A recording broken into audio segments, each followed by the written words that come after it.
ئەمێ بەراورد بکەین لە بینی تورکیا ئەردۆغان و لەگەڵ زلنسکی ئەی زلنسکی بۆ نەیتوانی ئەو ناوبینە وەربگرێت و بتوانێت وڵاتەکەی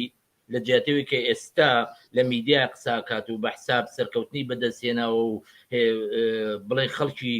ئۆکرانی ڕاکێشاوتە سەر ژێر ئیعازەکانی خۆی و خۆبەخشیەکەن و بەرپەرچی رووسیان داوەتەوە بۆ زلنسکی نەیتوانی ئەو زیرەکیە بقۆزێتەوە یاخو کارێکی وا بکە ئۆکرانیا لە ژێر ئەو ماڵوێرانی و شەڕ و کوشتارەیە بپارێزی و نەکەوێتە ناو شەڕ کاکی وای بەڕێز ڕاستەکەی پرسیارێکی زۆر جددیە ینی هەر کەسێک لە جێگای زەلەنیسکی با دەبووە ڕاستی سیاسەتی بینی بووایە یعنی ناڵێم پوتین وەکو زۆر کەس شڕۆڤیان کرد لە سەرەتای بەرنامەکەدا ڕەخنەم کرد ناڵێن پوتین کەسێکی ساغ و سەلامەتە و کەسێکی دیموکراتە و مافی مرۆڤ ئەپارێزێ نا پوتین ئەژێندایەکی هەیە کە هەموو لایەنەکان بکاتە پیۆنێکی رووسیا بەڵام زێلنسکی لە سەرەتای هاتنە سەرکاریدا ئەگەر لە سەتا دووش بێ نیۆنازیەکان بە شێوەیەک لە شێوەکان پشگیریان لێ کردووە ئەو نیۆنازیانە ڕاستە زلنسکی بەخۆی نیۆنازی نییە بەڵام نیۆنازیەکان لە قەیلانێکی وادا ئەتوانن سوود ببین ئەتوانن بەهێز بن ئەتوان بە کاریگەر بن یعنی ئەگەر لەستا یەکیش بێت یعنی دەبێت ئەم جیاوازیە بکەین بەڕاستی ئەمەی رووسیا ئاڵێ کە زلنسکی نیۆنازیە نابێت زلنسکی کەسێکی یەهودیە یەهودی چۆن ئەکرێ بێتە نیۆنازی ناکرێ ینی بەڕاستی ئەمە بەڵام ئەویش هەوڵیدا سوود لە نیۆنازیەکان بینی کەسێکی پۆپولیستە و بەهۆی پۆپولیزمەوە هاتە سەردەسەڵات وەکوتم ڕۆژنامەنووسێکی کۆمیدیان بووە بەهۆی کۆمیدیاندا لە 1970 دەنگی هێناوە بۆتە سەرۆکی ئۆکرانیا و لە سەرەتایکەوتە لای خۆمان ناخیان نییە کە دەنگ بە گۆرانی بێژ و بە کەسی میدیا و ئەو شتانەدەن ئەمە لە جیهانە باوە کاکی لە پۆپولیزم شتێکی زۆر مەترسیدارە یعنی خەڵکیش نازانێ گۆرانی بێژێک مقدس دەکرێ هونەرمەندێک مقدس دەکرێ یان کەسێک کە دێتە سەر جادە خۆ پیشاندانێک دەکا هیچ استراتیژی و پیلانێکی نییە لە بۆ کۆمەلگا لە بۆ کاری دوور و درێژ مقدس دەکرێت ها ئەمە ئازایە بەردی هاویشت لە پەرلەمان دەبەی فڕێدا نازانم جوێنیدان قیر و هاواری کرد ئەمە ئەکرێتە قارەمان ئەمە لە هەموو دنیادا هەیە ئەمە نەخۆشێکی سەردەمی ئەم ڕۆمانە بەڵام ئەمانە کە هاتنە سەردەسەڵات استراتیژی دوور و درێژیان پێنیە و ئەمانە بە ئاسانی دەکەونە ناو تەڵە و داوی وڵاتە مخابەراتیەکان بەداخەوە زلنسکی لەو بارەیەوە کەوتە ناو گەمەی مخابەراتی بەریتانیا دواییشدا ئەمریکا و قوڕی بەسەر خەڵکەکەی خۆی کرد ئەمەی ئێستاکەش ئەو پشگیریەی کە دەکرێ و گەورە دەکرێ بە تەنیا فودانە بەڕای من یعنی ڕاستە هەتاوەکو ئێستا لە ئۆکرانیا مایەوە ناتوانێت لەگەڵ بەرپرسیارانی یەکێتی و پارتی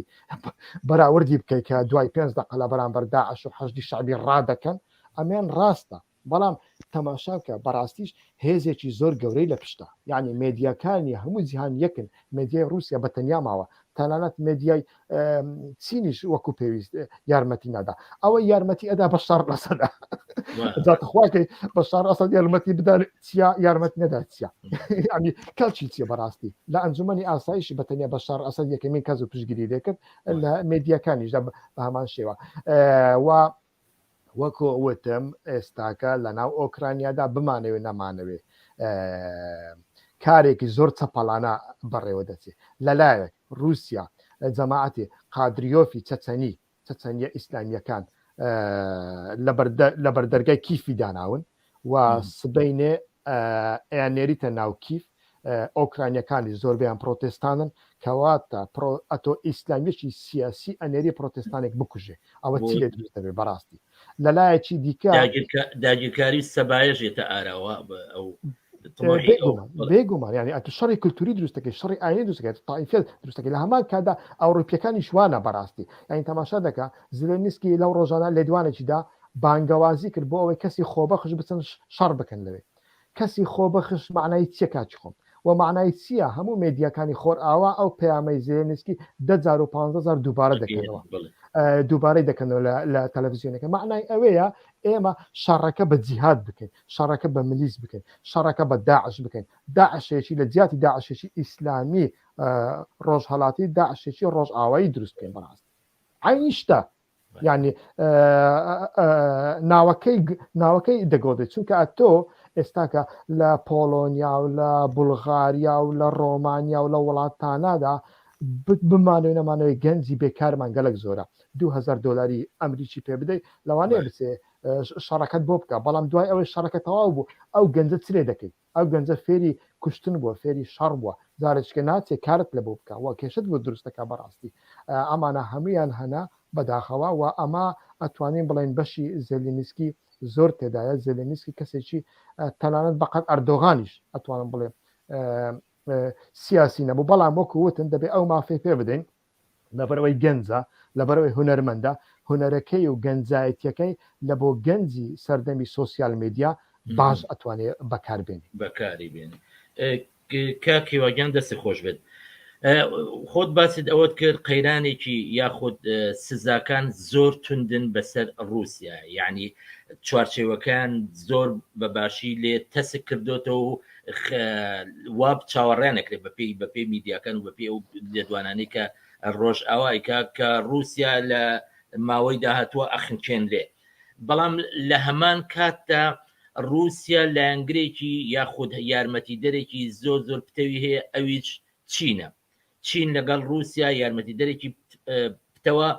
بەڵام ناتۆ ئەمریکا لە هەمان کاتە دوژمنی یاخود ململانیان هەیە لەگەڵ چینە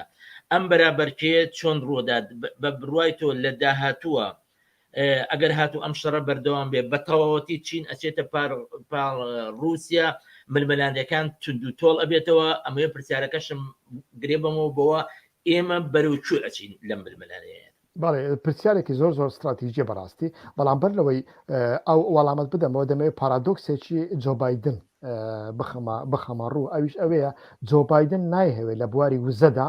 هەموو جۆرە کارتەکانی یعنی مەبەستم ئابلۆقی ئابوووریە لەسەر پوتین یان لەسەر رووسیا بەکاربێنێ یعنی چونکە بمانەوێت نەمانەوێت لە هەشتی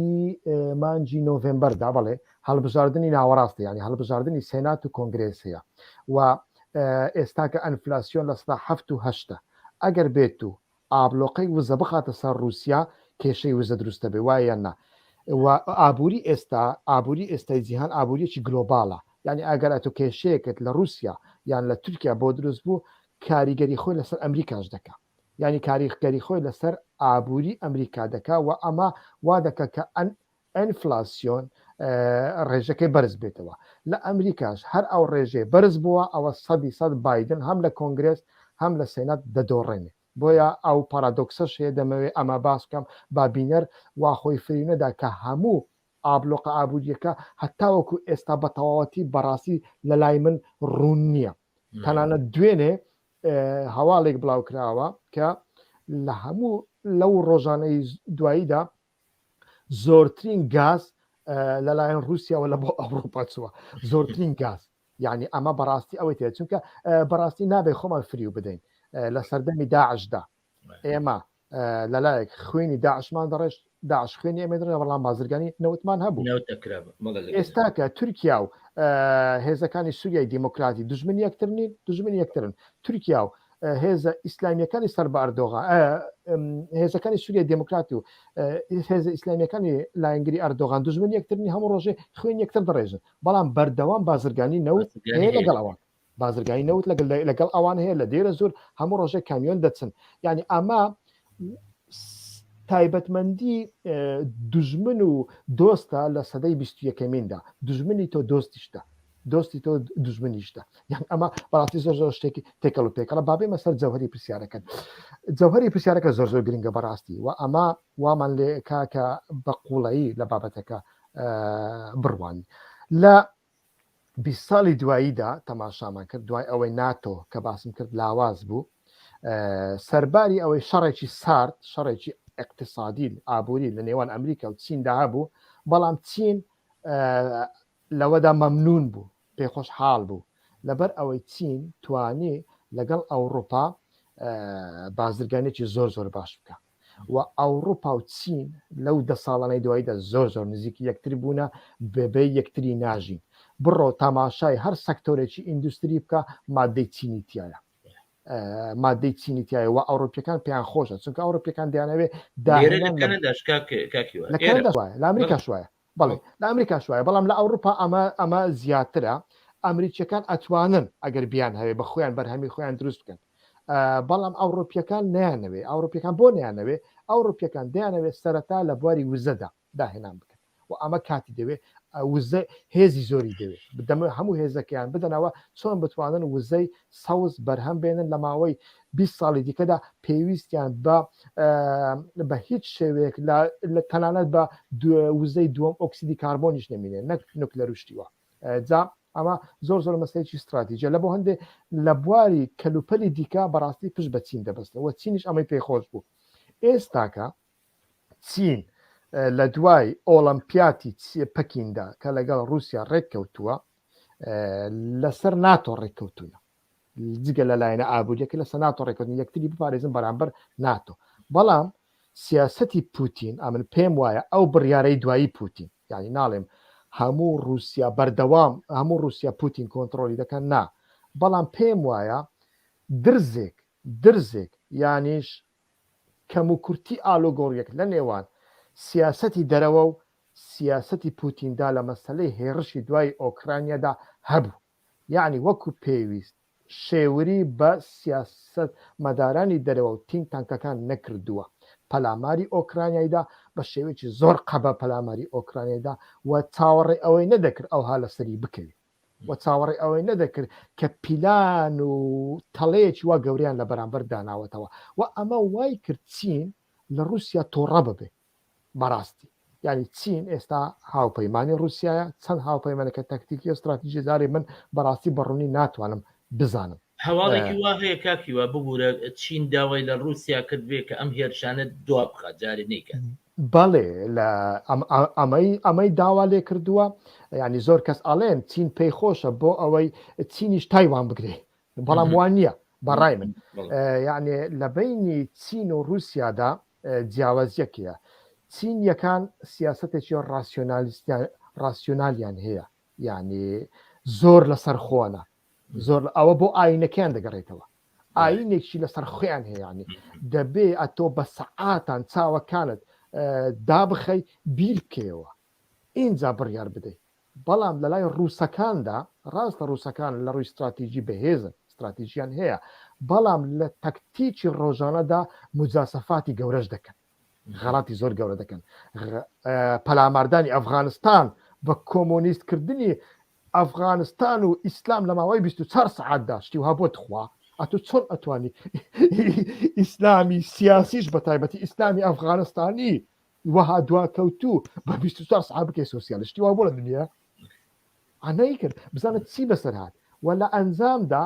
شەڕێکی ئەو هەدور و درێژیان توش کرد بە تەکنۆلۆژیای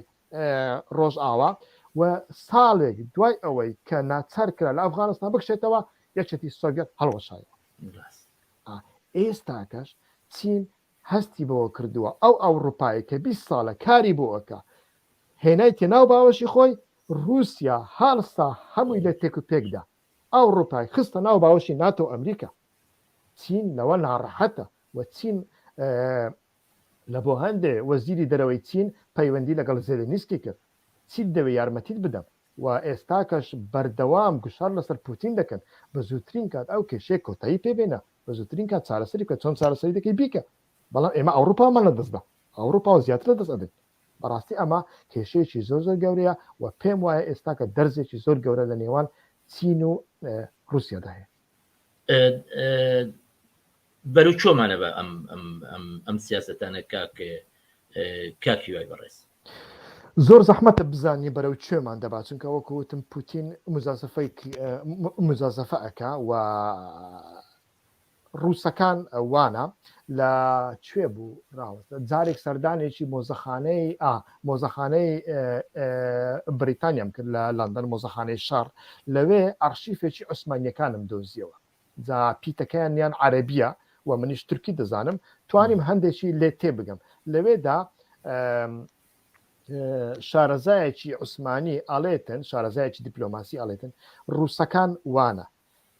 ئامادەن 40 ساڵ لەگەڵ دانیشن لەسەر مێزە بەڵام عینی قسە دووبارە دەکەنەوە وەک زوو قسە ناکەن کە قسەیان کرد ئەو قسەیە جێبەجێ دەکەن و ئێستا کەش پوتین کە دەستی بەو شەڕە کردووە بەڕاستی پێم وایە ئەچێ هەر ئەچێتە پێش هەر هەوڵ ئەدا بە هەموو شێوێک بێ بە تایبەتی کیف بگرێ و بتوانێ باکوور و باشوور بخاتە یەک بە زووترین کات زەلێنیسکی حکوومەتەکەی بە زووترین کات لەناو ببا بێگۆڕێ حکوومەتێکی پرۆڕوسی دروست بکە و بکشێتەوە و دەیەوێت بە زووترین کاس ئەمە چارەسەر بکە بەڵام بەریتانیا چەند ڕێگای پێدا ئەو هەموو موشەکانی کە ڕۆژانە ئەینێرن بۆ ئەوە نییە بە ئەفغانستانی بکەن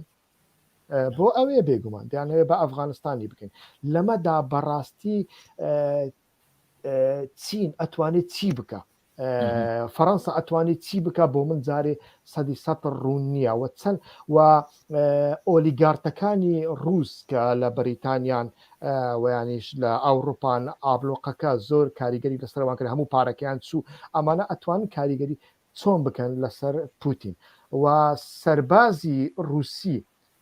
کە بمانەوێ نەمانەوەی بە تایبەتی لە ڕۆژانی یەکەمدا شکستێکی خواردووە ینی چاوەڕێن نەدەکرد چاوەڕێن نەدەکرد وهابێ شکستیان خواردووە لە ڕووی سەربازی ئەمە ناتوانین بڵێن هیچ زیانیان بەرنەکەوت زیانێکی زۆریان بێکەوتووە و ئەشی شارنەوە بەڵام ئەوە معنای ئەوە نییە کە ئۆکرانیا ئەتوانێ هەتا دوایی خاچ خۆی بپارێزی ئەمە نییە رووسیا بیهەوێ ئەتوانێ بیگرێ بەڵام ڕووسەکان دیانەوێ بە خەرجێکی کەم بیگرن و قەت عام نەکەن زۆریان لەسەر نەکەوێ چونکە ئامانجیان ئەوێ حکوومەتەکە بگۆڕن حکوومەتێکی نوێ دروستکەن کە دوور بێ لە دابوونەریتی خۆر ئاوا دوور بێ لە دیموکراسی لیبرالی خۆر ئاوا جارێک کە باسی یەکێتی ئەوروپا نکاتەوە نەک ناتۆ باسی یەکێتی ئەوروپا چونکە من ناکۆچیم لەگەڵ هەندێک برادران هەیە کە بەردەوام ناتۆ زەق دەکەنەوە کاکە ناتوانێت بێتە ئەندامی ناتۆ بەڵام ئەتوانێت بێتە ئەندامی یەکێتی ئەوروپا کە بۆ ئەندامی یەکێتی ئەوروپا یعنی هەیە دەبێت دابوونەریتی ینی هەژمونی ئەوروپا چێتە ناو ئۆکرانیەوە لە هەژمونەکە زیاتر یعنی دابوونەریتی دیموکراسی لیبرال خۆر ئاوا دەباتە ئاسیا ئەمە نەچین لێ قبول دەکە نە ئێران قبول دەکە نە کازاخستان لێ قبول دەکە نە تالیبان لێ قبول دەکە نە رووسیاش لێ قبول دەکە بەڕاستی حتا تورکیاش لێ قبول ناکە ئەمە ئەگەر بچینە سەر ڕاستێکە چونکە وەکوتم ئەردۆغانیش دەیە بێتە ڕژێمێکی ئەوتۆکراتە ئێستا جا مەسەلەکە ئەمەیە لەمەدا ئایا چەند ئەتوانێت ئەوە بکە یعنی بە کورتی کێشەکە تا چەند بەرداوام دەبێت ئەمێنێتەوە لەسەر ئەوەی کە ئۆکرانیەکان تا چەند ئەتوان شەڕی شار بکەن ئایا دە ڕۆژی کە ئەتوان بکەن 20 ڕۆژێک یان ئەتوان بیکەنە بە ئەفغانستان ئەگەر توانیان بیکەن بە ئەفغانستان و پوتینیش سوور بوو لەسەر کە لە ڕقی خۆی و لەناو رووسیادا کەسێک نەیتوانی پوتین ڕابگرێ و ئەمە بەڕاستی کێشە دروستە بێ بە هەر شێوەیەک بێ رووسیا ئەگەر لە ڕووی سەربازیش بیباتەوە لە ڕووی سیاسیەوە من پێم وایە رووسیا دۆڕاندی بەڵام ئەمە مردنی پوتینی لێ دوابێ ینی دۆڕانەکە فەشەلێکی گەورەی پوتینی لێ دوابێ ئەم فەشەلە گەورەیەش زیانی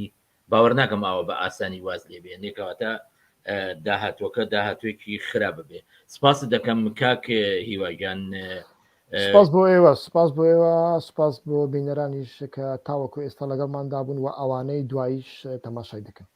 سپاس بۆ تۆ کاکی هیواگیان لە ماوەی ڕابردوو بە ڕێزان خۆشەویستان ڕۆژنامەکار هەروەها شۆڤەوانی سیاسی لەگەڵ مامون کاکیوا خۆشناو هیوادارین لە بەرنامەی داهاتوودا بێبەشمان نەکەی لە بیر و بۆچوون و شڕۆڤەکانی کاکیواگیان سپاس دەکەین دەستەکانی خۆش بێت بەڕێزان خۆشەویستان